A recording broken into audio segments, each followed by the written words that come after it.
നമ്മുടെയൊക്കെ ആയിരിക്കുന്ന ബന്ധങ്ങളിൽ പെട്ടെന്ന് സ്പാർക്ക് നഷ്ടപ്പെട്ടതായിട്ടോ അല്ലെങ്കിൽ അട്രാക്ഷൻ കുറഞ്ഞതായിട്ടോ അല്ലെങ്കിൽ സ്നേഹം കുറഞ്ഞു പോയി എന്നൊക്കെ നമുക്ക് തോന്നാറുണ്ട്. ചിലപ്പോൾ കൗൺസിലിംഗ് സെഷനിൽ ആളുകൾ അത് പറയാറുമുണ്ട്.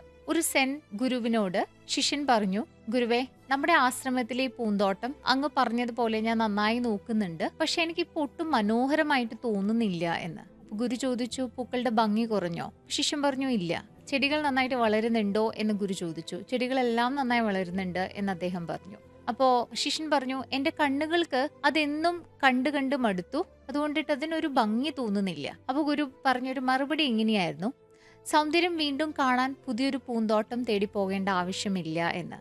ഈ പൂക്കളെയൊക്കെ തന്നെ പുതിയൊരു കണ്ണുകളോടുകൂടി നോക്കാൻ പഠിച്ചാൽ മതി.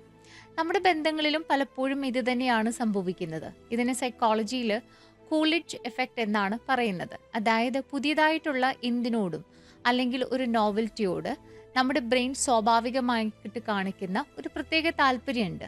ഒരുപാട് നാളത്തെ ബന്ധങ്ങളിൽ വിരസത വരുമ്പോൾ ആ പഴയ സ്പാർക്ക് നഷ്ടപ്പെട്ടെന്ന് തോന്നുമ്പോൾ അത് തിരികെ കൊണ്ടുവരാൻ പുതിയൊരാളുടെ ആവശ്യമൊന്നുമില്ല, അല്ലെങ്കിൽ പുതിയൊരു കാര്യത്തിൻ്റെ ആവശ്യമൊന്നുമില്ല. പകരം നമ്മളുടെ ബന്ധത്തിലേക്ക് തന്നെ ആ നോവൽറ്റി കൊണ്ടുവരികയാണ് വേണ്ടത്.